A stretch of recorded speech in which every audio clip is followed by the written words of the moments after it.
Hello, world, and welcome to another episode of A24 on the Rocks, where we, a random group of cinephiles, cynics, and film freaks, get together every week, often have some adult beverages, and discuss the sometimes good, sometimes not so good movie collection that is A24. My name is Kevin K. Konachek, and I will be your host for this week's episode, where we discuss the 2015 British documentary, Amy.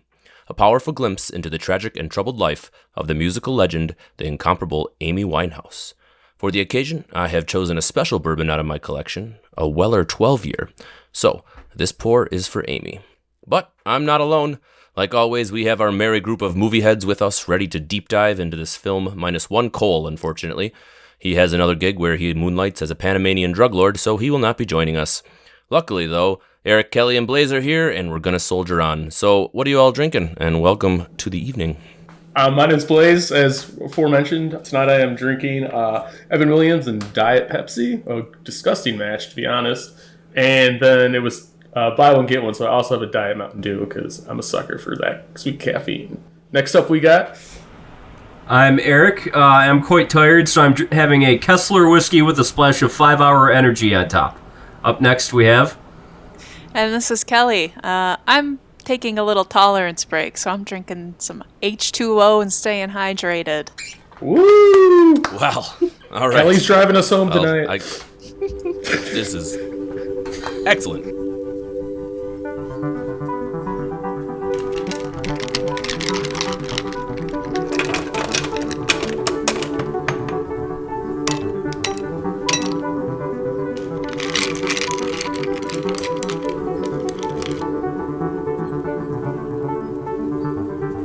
A24 on the rocks.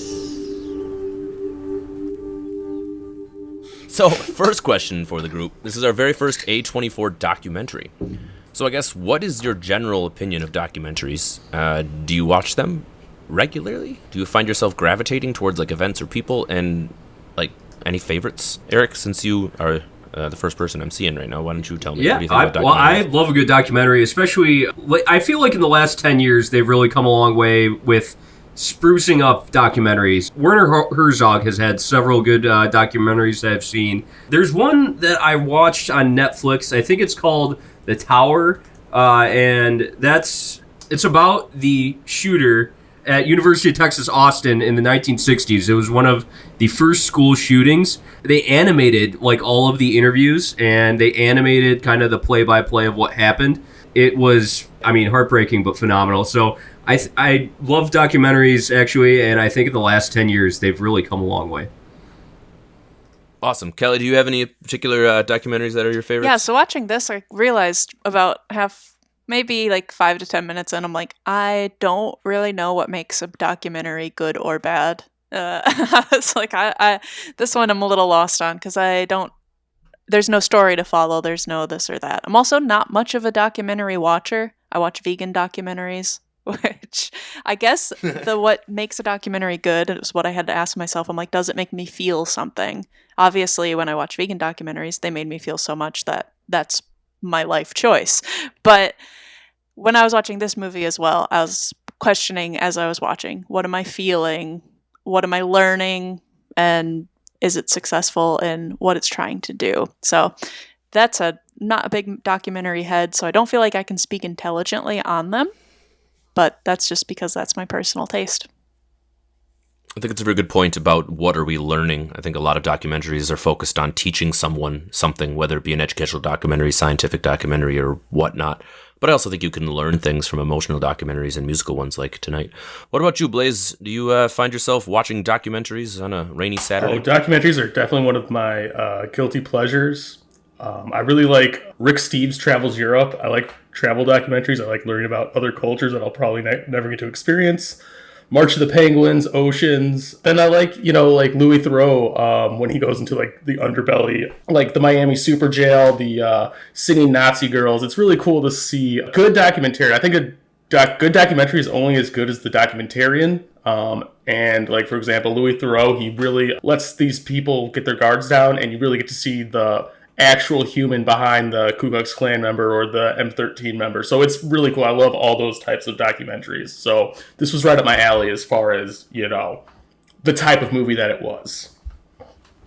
And to answer my own question, I also find myself really enjoying documentaries of all different shapes and sizes. Old ones, new ones, modern. You guys all hit on some excellent ones. Shout out to Woodstock 99 documentary. Ooh, I watched that too. Because that was pretty I feel like fantastic. Netflix's And, docuseries, they're getting huge. Absolutely, and they're really latching into something awesome, and which really cool segues into what we're going to talk about tonight. So this particular documentary that we are about to review is Amy, a 2015 British film directed by Asif Kapadia and produced by James Gay Rees. The film covers British songwriter Amy Winehouse's life and struggle with substance abuse, both before and after her career blossomed, and which eventually caused her untimely death at the age of 27. Amy premiered at the 2015 Cannes Music Festival, being shown in the midnight screening section. Distributed by Altitude and A24, it was released theatrically on July 3rd, 2015. The film received critical acclaim, garnering 33 nominations and winning a total of 30 awards. The film was initially proposed by Universal Music, who first approached a film team who produced the 2011 critically acclaimed documentary about the late F1 driver Ayrton Senna to see if they would be interested in creating a project on Amy Winehouse. The documentary features various unheard tracks from Winehouse, archived phone calls, media appearances, unseen home videos, hundreds of interviews with family and friends, and has been a film described as being from Amy in her own words. The film includes live sessions, behind-the-scenes footage from early auditions, as well as some powerful scenes giving the viewer a glimpse into the tumultuous personal life. So as we often like to start each episode discussing our initial vibes of the film, I see no reason why tonight should be any different. So, all of you, what is the initial opening scenes? What are your vibes, and how do you think we started out? Kelly, you're at first. I was amazed that they had so much home video footage, and that was obviously pretty critical for the whole film. I also was kind of wondering, because they open up with the home video, and then I was curious if there was going to be voiceover or narration or sit down interview style like way of going about telling the story, and I kind of quite liked that they didn't need that. It seemed to almost be like an all found footage kind of documentary, which I think when you're telling a story about a person's life is kind of rare to find. So it was a fresh way to approach covering this kind of topic on a person. So I appreciated the new kind of way that they were doing it, as far as I know. Maybe it's been done, but I thought that it was fresh. Blaze, what do you think? Yeah, I agree with Kelly. The first scene where she's singing Happy Birthday, it got me really sad because it's like a movie you've seen before because you already know the ending. So you definitely feel like her innocence was lost along the way, and that's the beginning of her journey. So that's very sad and somber in my opinion, and I thought the director did a really good job at portraying that by tugging on those heartstrings. And then as to like Kelly said, I really enjoyed that there weren't any sit-down interviews. It was all voiceover interviews of her life, and there's some obvious editing about her, almost poetry-like songwriting, but I liked that people act different when you put a camera in front of their face versus just voice recording them. I feel like they're more honest and more truthful. So the interviews that he did get, I think that really showed through in the end product of the movie. So I thought the way the movie went like that was very smart and a very good way to get the raw emotion of her life. Eric, what were your initial takeaways from the first couple scenes of the just film? like everyone else here, yeah, I noticed that they just chose to use voices of the people they interviewed and put it over old, home videos, pictures. It was a gutsy choice to do that. I like it. I liked it from the start. I think throughout as it goes on, this is probably intentional, but all the paparazzi footage got quite annoying.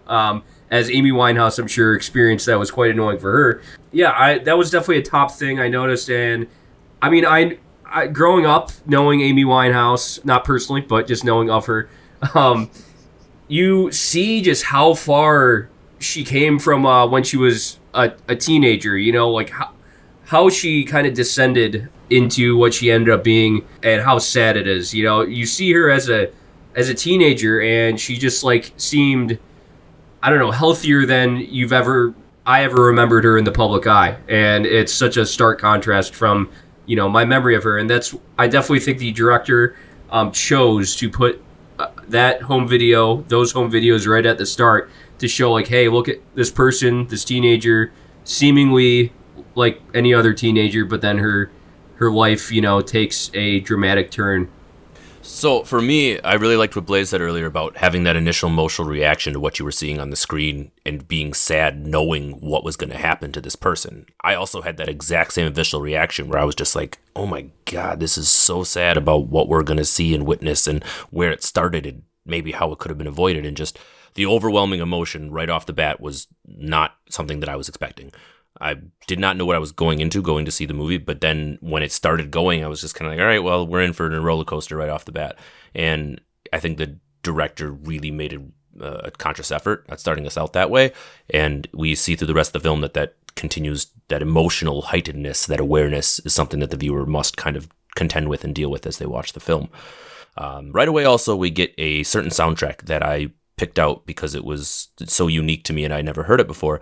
And that's the Moon River track that Amy recorded at 16 years old with the British National Youth Orchestra. I got goosebumps within the first 30 seconds of the movie when that played, and I'd never heard that recording. So did anyone else take note of that song as we opened, just thinking about 16-year-old Amy, and she's already such an old soul musically, and kind of how that made you feel going forward with the basis of the movie being music? Yeah, I did notice that, and it's like it's associated with like Audrey Hepburn, that song is. So I thought that was a really good choice for that too, because it's just like, though not as famous as a story of a woman who's subject to so much fame that it destroys them, basically. I think that was a conscious choice, that is the song that they picked to do at the start, not just because of the age that Amy was singing it, but I think it kind of sets up this story that we've heard many times and we know what's going to happen in the end, and it's the right kind of tone to set.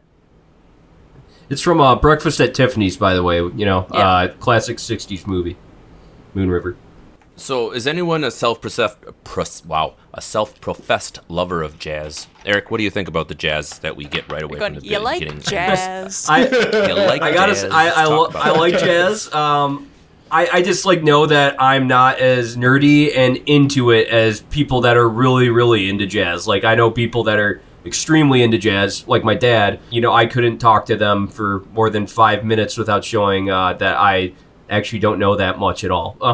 But I respect jazz. I love jazz. The history of it, it really led to popular music in our country. It started in New Orleans. I kind of got interested in the history of New Orleans at one point. It actually kind of started, which it's now Louis Armstrong Park.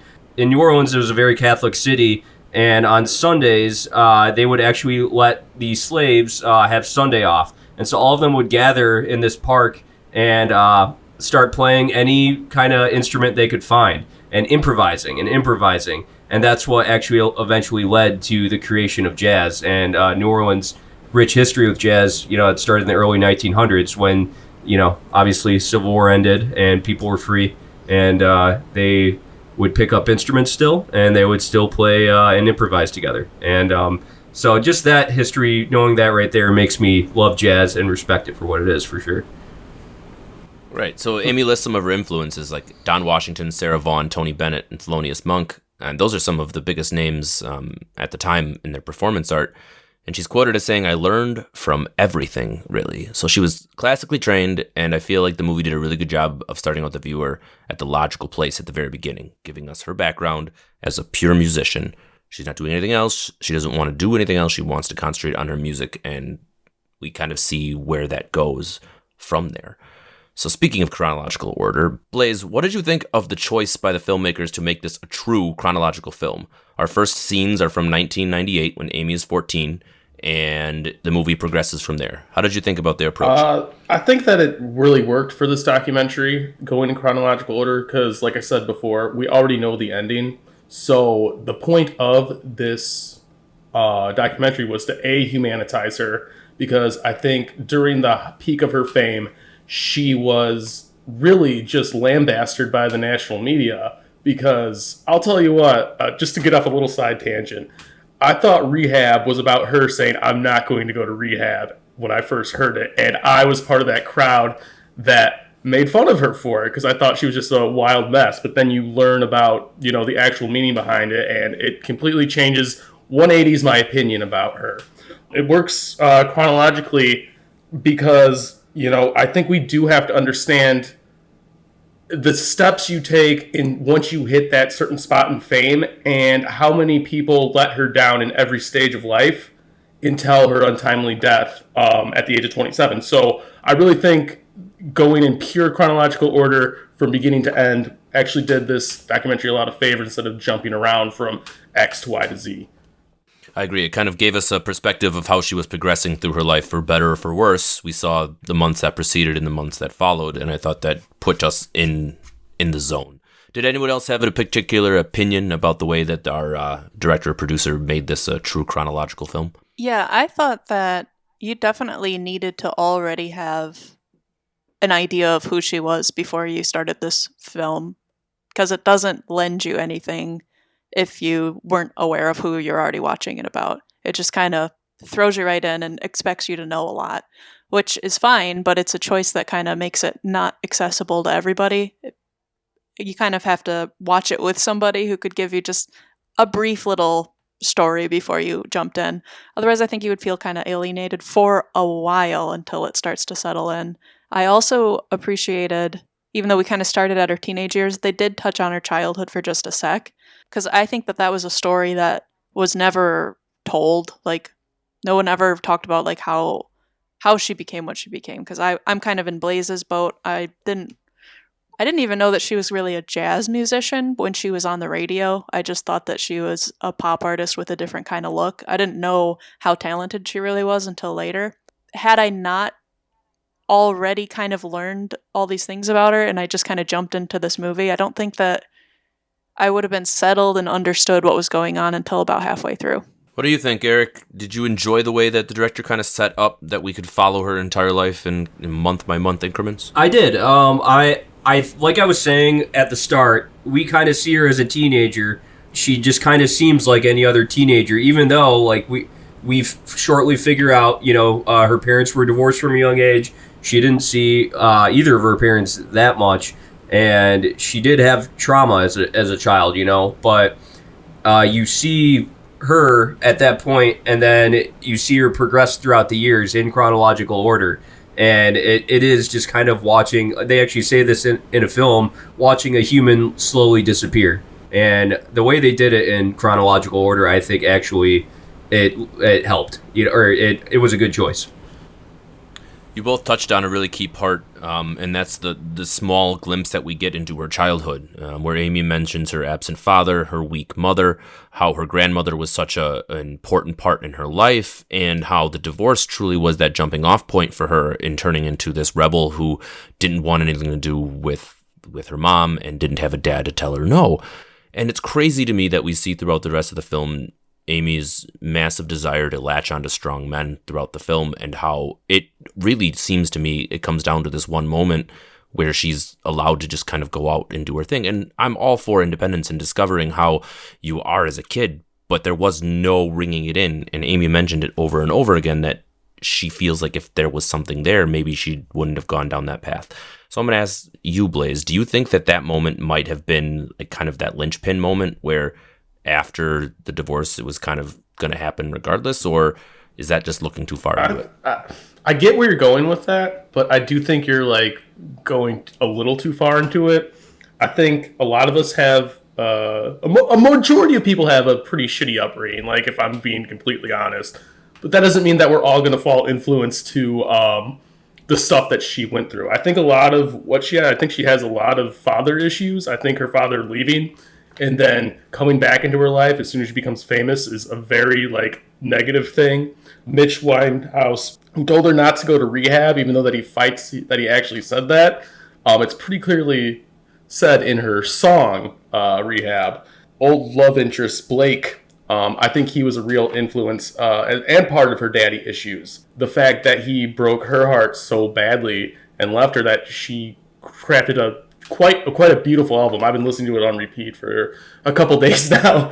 So, and then for him to pop back in her life when she became famous, I think she's very dependent on other people and she wants to make other people very happy. So I think it's unfortunate, her upbringing and the people that left her in her life. But at the end of the day, like I'm alluding to, we all do have the choices. She just chose wrong, unfortunately.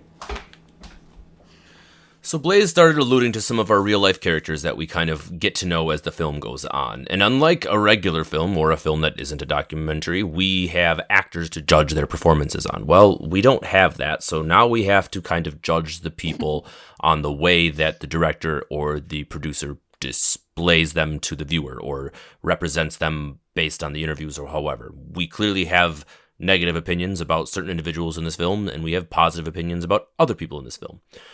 So do you believe that when we're writing this documentary and how these producers are putting it together, that we're meant to feel a certain way about these individuals? Did they lead us to that, or is it left up for the viewer to kind of make their own choice? Kelly? I'm so torn on it because I so much blame the father and the ex-boyfriend, and I don't think that the documentary really went out there to try to make it worse than reality. I think that they just tried to like give it as it is, and they even let them speak for themselves.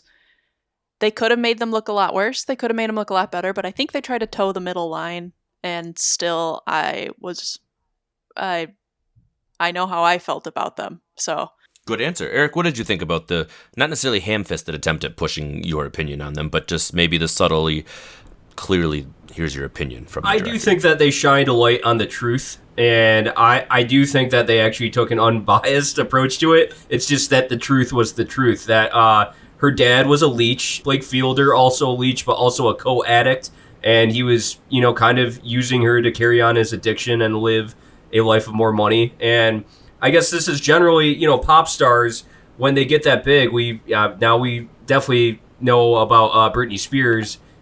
They are the product, and like everyone around them is just trying to get money, sell them so that they can get their fix, their money. And that's definitely what seemed like to what happened with Amy Winehouse, is that she had this amazing, enormous talent, and when Back to Black came out, Blake Fielder comes back into her life.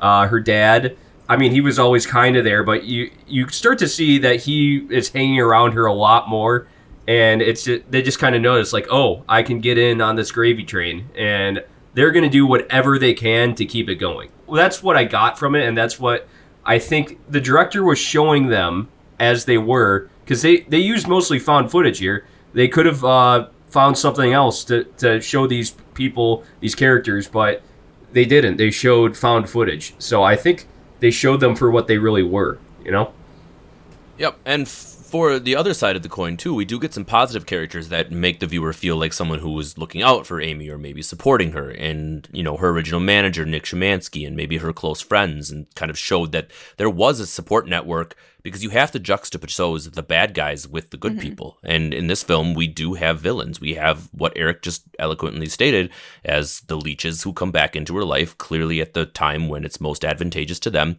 and it honestly ends up killing Amy. And I feel like the documentarians wanted to show this and made it very clear of their opinion on it. And it shows, because right after this film was basically released, Mitch Winehouse was, threatening to sue if things didn't get changed, and has come out against this film and said that he doesn't believe that there's accuracies in it.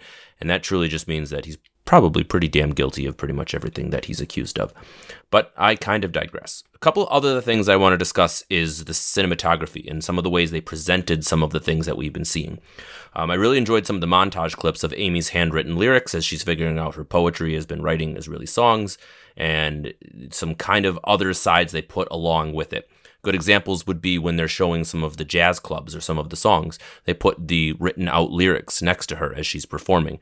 I loved that touch. I thought that was a very important way of bringing the viewer into those scenes.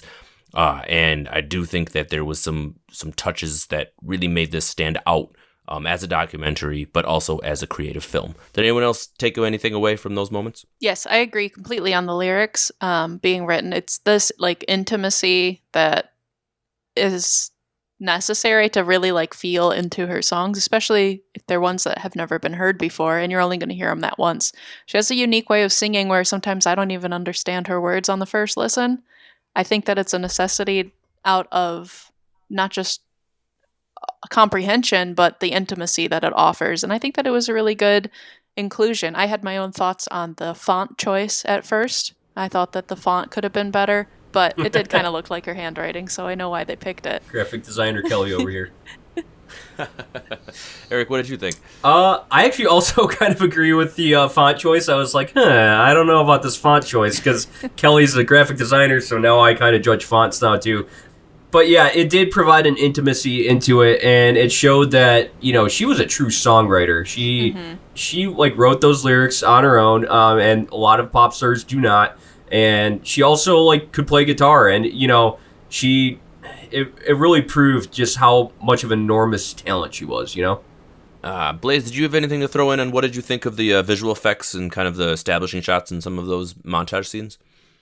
If I'm being completely honest, there was times, especially towards the middle of the movie, where it just got way too busy, where I was paying attention what's on the screen outside of what's like actually happening to Amy at a certain point. I thought it was really busy. It got a little irksome sometimes. It got a little like, I had almost like look away because, you know, there's so much like words like popping up on the screen. And I get the total artistic merit to it. And I do think that it did serve some purpose, but I think the director and the editing team really heavily relied on it. Like, we get it. She has really like sad, heartfelt lyrics. And I kind of want to hear it more than look at it sometimes. So I think they did a little overboard sometimes.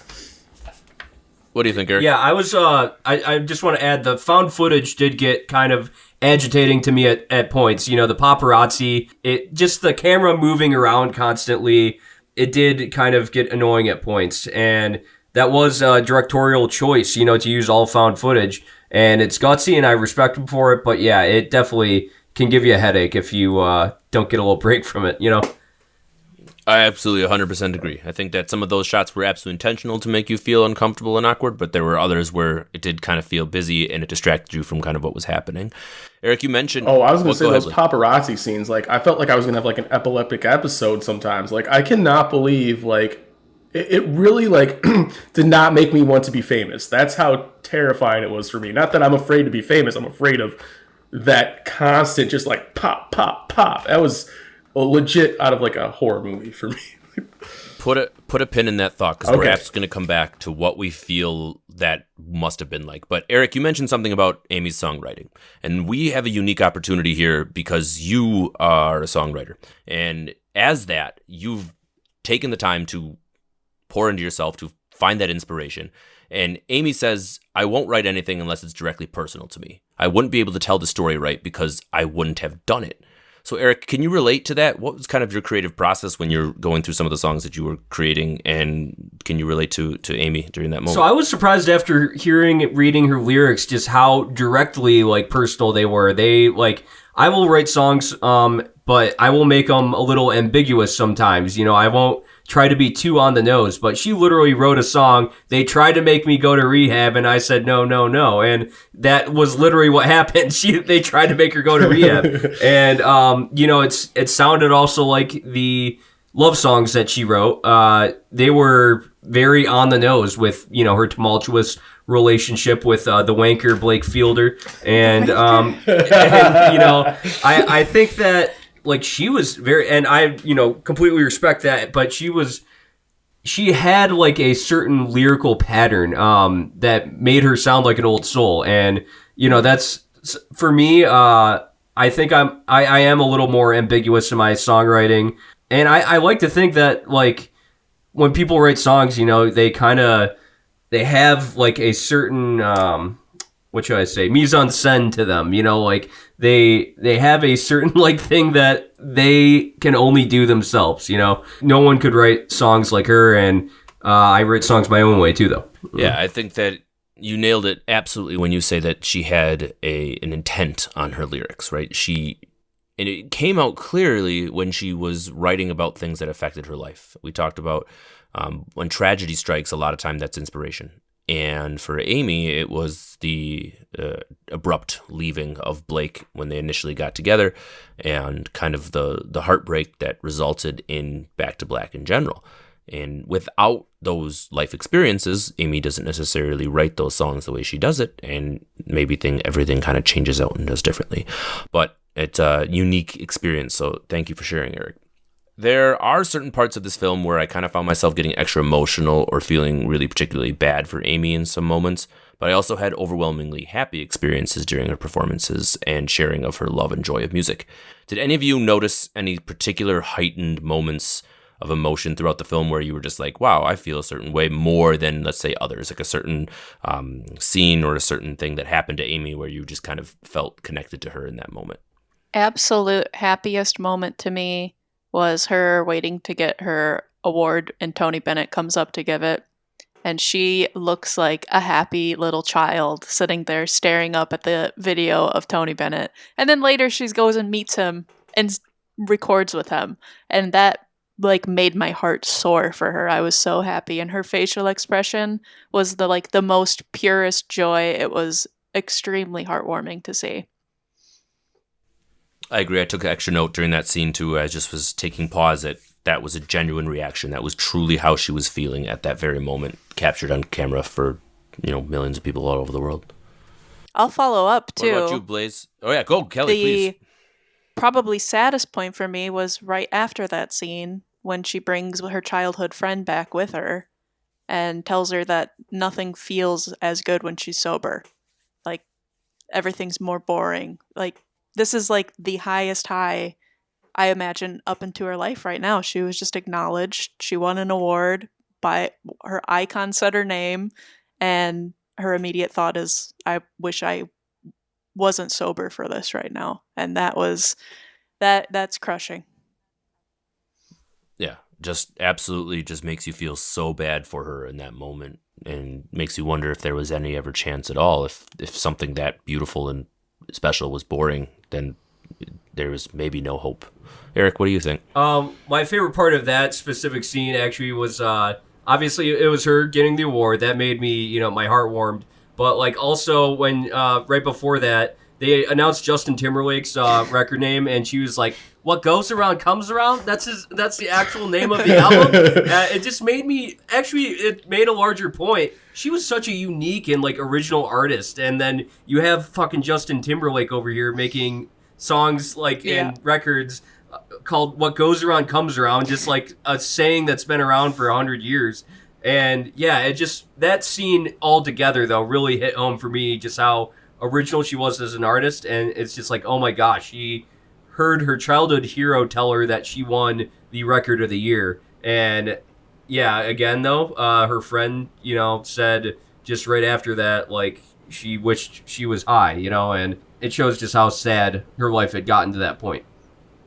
Right. So, Blaze, we're talking about emotional scenes. Is there anything that you took away that was kind of like that oh shit moment, or just that really kind of made you just pause and kind of feel for them? I think one of the positives about having be a candid, raw footage film is that every emotion you actually like. There wasn't like any faking it. So the award was obviously really cool. I thought one of the cooler parts was when she actually got to meet Tony Bennett, and she was like so scared to like sing next to him, even though that they're like basically on the same level.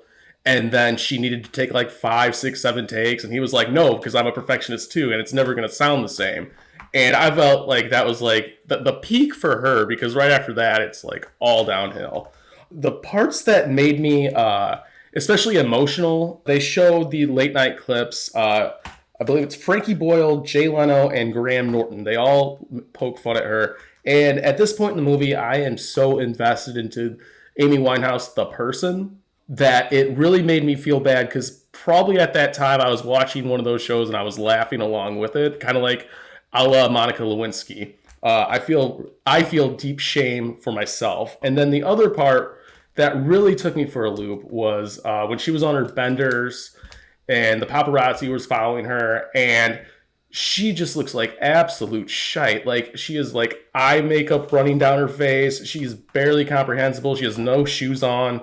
And it's just like, you just can't help but feel like, someone who's so far down the rabbit hole. Like, I'm sure at that point, people were not saying if, but when.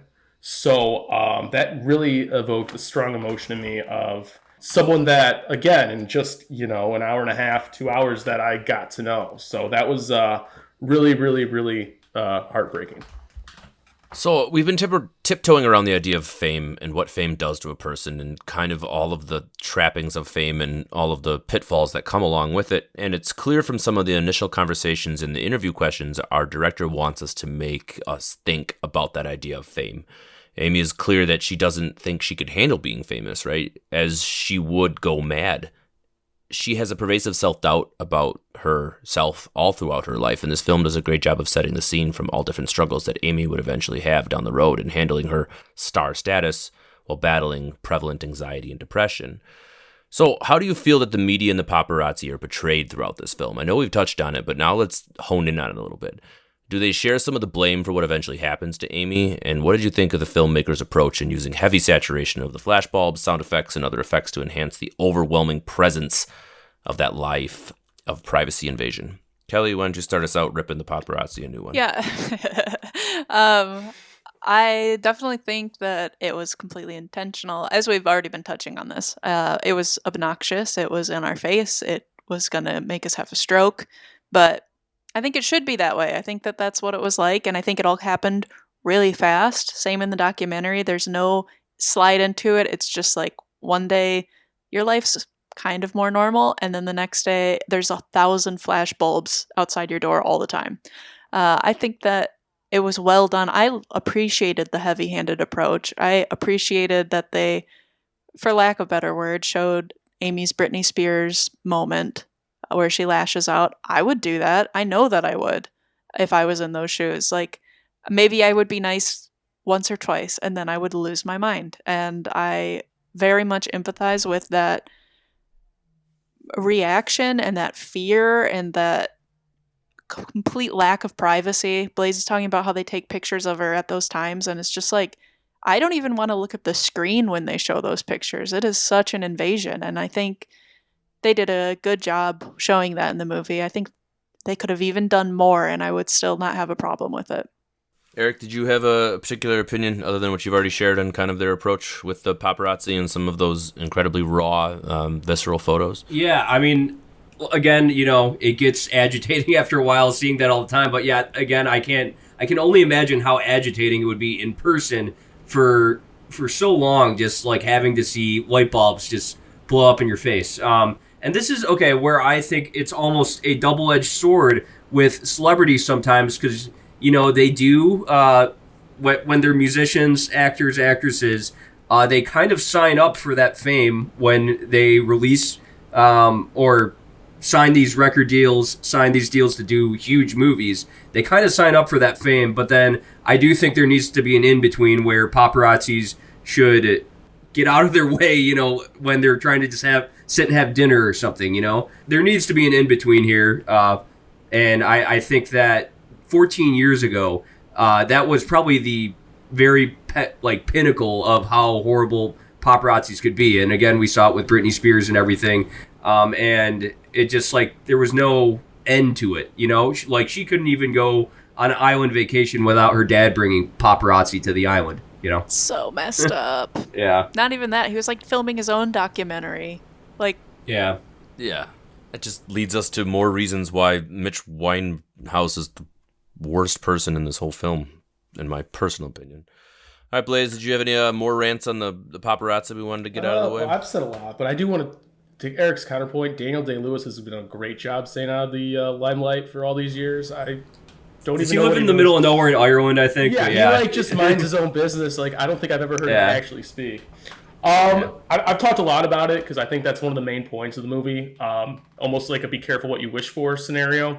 I do want to say, though, just to get a little bit more lighthearted, I've been that fucked up before, too, and I could not imagine what the paparazzi would do if I walked out of the bar, or what I would do if I saw the paparazzi, because that's at your most vulnerable, and that's when, I get it, you need to put money on your own table and stuff like that, but, there's like Eric said, there's a gray line. You gotta find it, because people need to live their lives, because it's shit like that causes people to, as soon as they get inside, they're like, okay, now I need heroin because that freaked me the fuck out. So I sympathize with her, and I think we're supposed to hate the mainstream media for what we let them get away with.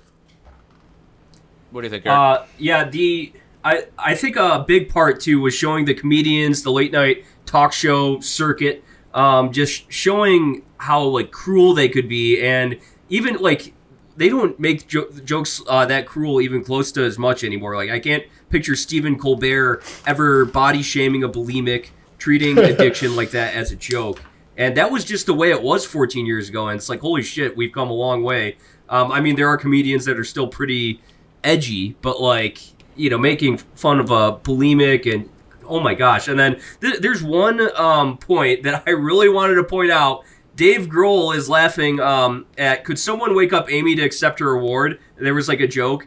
And he was right next to his drummer who eventually overdosed. And it was right in the background right there. He was right next to his drummer laughing at an addiction joke when his drummer would die just, 14 years later. And, so, holy and shit. he used to play with Kurt Cobain, too. So that's even... Yeah. Well, that was Courtney Love, but Yeah, you nailed all of those things on the head. And Eric, you and I talked about this it was Courtney before Love. the podcast, but 3 months after Amy Winehouse passes away, Neil Patrick Harris throws a Halloween party. And at that Halloween party, he brings out a giant cake that is in the shape of the corpse of Amy Winehouse with the hairdo, the tattoos, and a toe tag that says literally the corpse of Amy Winehouse. Are you 3 months. kidding me? 3 months after she passed away. And it still circles from time to time in the media, and he continues have to apologize about it. But it's one of those things where it was the culture at the time to just absolutely deride this woman to the ground, and nobody seemed to put themselves in her shoes at all. Which segues to the idea that I believe these directors and these filmmakers took upon this project to really reclaim the name of Amy Winehouse. That they took this project on in the attempt of not salvaging, but reminding the public that she was such a beautiful, talented, wonderful human that had everything going against her from the beginning of her life through the bad choices of the men, powerful people around her, to just the weight of addiction and eating disorders and alcohol. And it just makes you so sad. And we've touched on this time and time again. It just makes you wonder if these things would have been out in the public, if we would have noticed or said something, or if it wouldn't have been the way it was. Would she have lived past the age of 27? I don't know. But it does kind of make us all kind of somber in that moment. And that's the whole point of this documentary, is to really make you think. Did anyone else have any kind of opinions on the way they made us feel, or how that kind of came across? I do. Yeah, I think sure. we should, touch a little bit on addiction. And there are people that are, just genetically predisposed to it, and there are a lot of people that have went through divorce, in their childhood, like Amy Winehouse has. But there are definitely people that are just predisposed to it. And I think she was definitely one of them. I kind of wonder, was she just kind of destined to fall into that trap? But then at her weakest point, or the kind of the threshold between her being able to get help and not being able to get help, she was just sucked back in by all these people trying to get, make money off of her. Because there was that point when her friends, this was early on before Back to Black, she was with her friends in Camden and she fell and hit her head, and they were all like, we need to get you to rehab. And like you said, that's when her dad stepped in and was like, no, we don't need to do that, And that probably was the breaking point right there, or the breaking off point, to where she could have been helped and where she went too far with addiction. And that was just the tumbling down the hill right there, I think. They do a good job of portraying that specific decision right there, too. It's interesting to me that rehab goes on to become, ironically, the only reason, not the biggest reason, that she becomes such a famous multinational global star, is because that one moment, that one time where she could have went to rehab and things may have gotten different. That was her last great hope. And then we see what happens. But the great irony is, if she does go to rehab, she probably doesn't write that song. And if she doesn't write that song, maybe she doesn't explode and become the, tragic superstar that she did. But I guess we'll never know. As the film kind of goes towards its natural conclusion, we do see Amy go deterioration, and she is, becoming weaker and weaker as she battles with her bulimia and with the alcohol addiction. she does try to fight at certain times, and we see her kind of get clean and go back into relapse and all of those struggles that make anybody who's ever felt the powerful grips of addiction, makes you relate with that character. I'm trying to even come up with a good question, because as we're talking about this, I'm also just reminded of how I was feeling during the film. And we've spent a good, 45 minutes here kind of just bringing all of these emotional things back up. But I will be the first to admit that as the final the sideshows were playing and we were seeing those images after she had passed, there were definitely tears running down my face. I was very emotional. I was very sad. I was very taken up in the moment. And I guess I just wanted to know from you guys if anyone else kind of shared those feelings as we were watching the end, and not necessarily felt guilty. I didn't know if I felt like it was my fault by any stretch of the imagination, but I definitely felt a whole lot. Could anyone else relate? Yeah, so Blaze is, I'm not trying to be the first person to respond to every question, but that seems to be the theme. I have too much that I think on this movie, but Blaze is touching on something that I wanted to touch on too, where I felt Kevin, you were calling it shame. Blaze was calling it shame, or you were calling it guilt. Blaze was saying shame. I felt some shame also watching this movie, because it's not an excuse, but I was much younger when her songs were on the radio, and like I touched on earlier, I didn't know much. I just knew what was laughed about, and I heard Rehab, and I was like, maybe she probably should have, and then it makes me feel awful looking back on it now, especially because they do such a great job in this documentary of showing what a sensitive person she was, and how very, very personal her songs are, and how if these tragedies don't happen to her, those songs don't get written, and it's heartbreaking. That was kind of what I touched on earlier. What does a documentary make me feel? This one made me feel like it was all of our fault in a way, and that I wish that things could have been different for her, and I wish that she could have accepted the love that was around her, and then the greater love of the people that weren't laughing at her or did know more about her, rather than just the surface level of what was given to us. And I don't know, it's messed up how little that we're told about these celebrities that come out, and she wasn't even just a celebrity, she was actually a raw talent, and how few of them are there in celebrity worship world. She was the real deal. So it made me feel sad, and it made me feel shameful. Eric, what did you kind of think as we were running towards the conclusion of this movie? I saw this once actually in theaters way back in 2015, and I definitely was I remember being very emotional when I saw it. And now on the rewatch, I was emotional. I was not crying, which I think I did in 2015 when I first saw it. I definitely, it felt like a punch to the gut, though, when she finally passed away. It was kind of one of those things that's like you knew would eventually happen.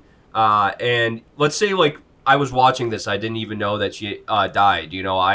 I would have still seen those pictures of her towards the end and known how much she was struggling with addiction, and I would have guessed that this was the outcome. And it's still sad to see it happen, and when they finally die, it's just such a tragedy that nobody could have helped them earlier in their life.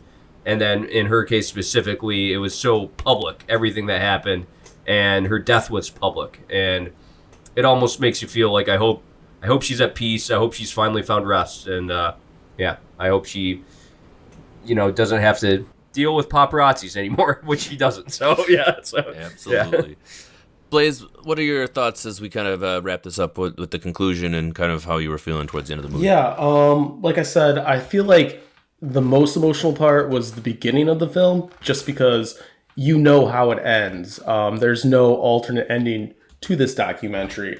And not to get too heavy into the allegories and stuff like that, but this whole movie from beginning to end kind of reminded me of an in memoriam, something that you would play prior to a funeral. And you're crying the whole time, but you need to see the casket, and then you can start healing. And I think that's the big overall message of this movie, is that we can see this wonderful, smart, funny, beautiful, talented, little bit shy, but also really into the limelight. She was just the perfect, not the perfect human, but she had a lot of great human characteristics about herself. And I think the ending was the sobering reminder that we can be better as a society. We can be better as, than to go on late night and make, terrible punchline jokes about someone's appearance or addiction. We can be better than being involved in every millisecond of every celebrity's life because our lives are so uninteresting that we have to leech off of other people's. I feel like the ending of this movie was exactly what it needed to be, but as far as emotions, I think the emotions let you bleed out from 0 seconds to the credits. It wasn't like one big cry at the end. It was just a whole I saw the body. So that's kind of where I'm coming from. All right, before we get to our final reviews, does anyone have any last-minute comments, questions, or anything they want to throw in on this before we give it our letter grades? Do you want to talk a little bit about the fashion back then? The popped polos and fedoras. No. Oh my gosh. No. Yeah, I mean, our villain Blake wore a fedora at every turn, Fedora and I and was a just popped ridiculing polo. him. What was the movie where we talked about who wore fedoras? Yeah, what movie was the fedora that was movie? while we I were asked young. you guys. Yeah. While we were young, Ben Stiller and his fedora. That's right. Awesome. Documentary maker. You were just actually. an old man and a half. Also, And then Amy wore polos all the time, but like her hair was actually a direct. It was an homage to Motown singers back in the day. Well, what I asked Eric at some point during the movie, this was one of the ones that we did talk through a little bit, to be honest. Usually we watch and we're very serious. I was like, when are they going to show us when she decided to start rocking the beehive? When are they going to show us who was the inspiration for the thick liner? And we do see her hairstylist for a hot second at one point. And I was hoping there would be a scene just for the hair and makeup lover in me of them getting the beehive up and ready to go, because that was such an iconic look. But the rest of the fashion around that time is so silly, and it's so fun to go back to. I do have to say, though, I did like her fashion transformation. I think she went from really mid 2000s terrible looking, and then she got her own she had the newspaper dress, she had the the tube tops and stuff like that. She really owned her fashion, which I really I liked about her back in the day too. So it was cool to see. She brought back rockabilly kind of look, which was so cool. And you kept seeing new tattoos. I liked when she hugged her mom or grandma and she had the tattoo of the girl with a bare chest. That was a really interesting angle. Yeah, she had her grandma Cynthia as a pinup on one arm, and then she had Daddy's girl on the other arm, which kind of is an interesting whole thing, right? So he's got her most maternal influence on one side and Daddy on the other. She had Blake's name tattooed over her heart with a little pocket. You don't need to be Freud to get that. Yep. And an anchor that said, "Hello, sailor," right by her crotch. But anyways. All right, guys, we're going to go ahead and launch into our final letter grades on the first ever A24 documentary that we have had the pleasure to review. I'm going to go ahead and start it out since I haven't talked too much, and it seems like a good opportunity to do so. I was really excited to see this movie, and I was really excited to review it when I saw it on the list. I'm a big fan of music in general, and as a jazz musician, it kind of makes me have a certain connection to Amy Winehouse and some of the music that she was producing. I was emotional in this movie from start to finish. There were several times where I kind of just had to pause and process what I was watching. And as Kelly alluded to in her first opening statement, that a documentary needs to make you feel, it also needs to make you learn. Both of these things happened for me during this film. I learned a lot about things that I had no idea on from Amy Winehouse's personal life. It showed me that a documentary can continue to be innovative, continue to do new things that make the viewer not just digest the information, but actually fall in love with the information that you're being presented. I really appreciated the extra effects that were thrown into it from a cinematography standpoint, even something as simple as accentuating ice cubes clinking and a lit drink being poured. It really made you feel like those were gravitas moments, and it was a really big deal. The lyrics being played with the songs made the songs feel more powerful. It made them feel like they were coming from Amy herself. And at the end of the day, I really appreciated the attention that our director and producer put into making sure that we all not just respected Amy Winehouse, but pulled something extra away that we can leaving this film for. For all those reasons, I absolutely enjoyed watching this. I will recommend it to my friends and to my music lover family and everyone else who may be looking for a different portrait of this kind of forgotten, wonderful musician. So I'm giving this movie a solid A24. I really enjoyed it from start to finish, and I will look forward to the next. Eric, you're next. I think I love the choice of going all chronological order, and I could see this movie just as a normal story, you know, when you get from point A to point B, a tragedy, you know, and that her life was poetic, a poetic tragedy almost in that sense, and I think they did a good job of depicting that. So the choice to use all found footage is my one knock on this film. Even if there was like some breaks here and there between all of the shaky camera and everything, I think it would have given my brain a bit of a break. I am going to give it a small knock for that, even though I think everything else they did with it, having all these interviews, not showing the interviewees, but just having it as voiceover, I actually like that choice a lot. And you feel like she had friends, she had people that cared about her, but you saw addiction and fame slowly pull Amy Winehouse away from that one point, her safe spot where she was in her life, you know? And it's such a poetic tragedy, and they did a good job depicting it. Anyway, I will give this a B+. I don't think this is like the utmost groundbreaking documentary that I've ever seen, but I still really appreciate it and respect it. All right, Blaze, you're up next. Yeah. So this was a very, very interesting movie for me. Like I said, I didn't know much about Amy Winehouse going into this film, and I am so glad that I did watch it because I've learned so much. And the cool thing about A24 is when we talk about A24, we talk about, you know, people taking chances and bigger themes than what the movie's about. And that's two things that I definitely took away from this. I think, like Eric said, I do think it was the shaky cam and, you know, the slideshow pictures and the words on the screen. I did think it got a little busy, but I completely commend the director for sticking to his guns and saying, that's the story that I want to tell and this is how I want to show it. The big lessons that I learned was never judge a book by its cover, learn about a person, don't let Jay Leno influence your thoughts about who a person is because they might actually be really cool. Be careful who you trust, because I really do feel like, as we alluded this whole podcast, is that Amy was let down by so many people in her life. From telling her mom that she had bulimia, didn't do anything. From her dad randomly coming back into her life, to her boyfriend coming back into her life after he chose his girlfriend. She wrote an amazing album all about how sad she was about it, and then she still took him back. And then her dad, that whole reality TV show thing, we never even touched on that. That was literally made me want to puke. So I really feel like a lot of people let this girl down. And like Eric said, there were a lot of good people in her life, and maybe she just chose not to, you know, maybe it was just easy to take the route she took.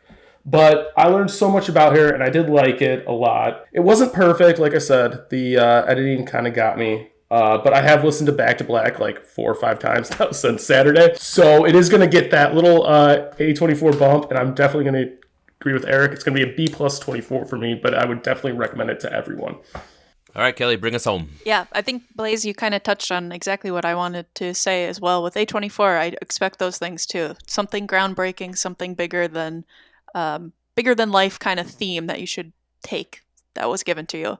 I talked about feeling something, learning something. I did both of those. I touched on my feels. And I think the amount of empathy that I have for Amy Winehouse now is just like tenfold exploded. Not that I didn't have it before, but she wasn't at the forefront of my mind. And I just didn't know enough. And now I know more, and now I care a lot more. So I think that is the goal of a documentary. So great points for that. And then we're talking about the kind of found footage way that they went about the film. I liked that choice, but I didn't love it. And I also think that it just became a little like contrived and exhausting after a while. I think that if this is the movie that you care about, if this is a story you care about, you are in it, and that's totally valid, and it's a movie that's made for you. I don't think it's made for everyone. I found that the movie, it just took a really long time for me. I feel like I wished that it was shorter. Once I had a feel for what they were doing with it, it stopped being as fresh for me. Even as new footage was shown, I was just like, okay, and then what? I know what's coming in the end, and I know, like, I'm not trying to sound like I don't care, but this is how I was feeling about the film making itself. I think also the other big knock, to jump in my thoughts, is just I feel like you already had to have a pretty good idea of who Amy was to watch this movie, and that's fine too. But for me, that's a knock because I feel like not everyone can see it. So that's just my thoughts. This isn't supposed to sound like a bad grade. I did really enjoy it, but I think it's just a slightly better than average documentary. So I'm going to give it a B minus 24. One thing that we didn't touch on at all, which is kind of mind-blowing to me, is that this movie won an Oscar in 2016 for the Best Feature Documentary. So at least there was something from that perspective from the Academy. For your opinion, whether or not it matters as an Oscar, at least some other people thought this movie was also well put together in that sense. So the last thing I will leave you all with is they tried to make me go to rehab, but I won't go. Good night, world. Thanks for sticking around. And if at this point, you might as well leave us a 5-star rating on all your favorite places to watch podcasts, because we certainly appreciate you. And thanks for being here. Bye. All right. Good night. Bye. Bye.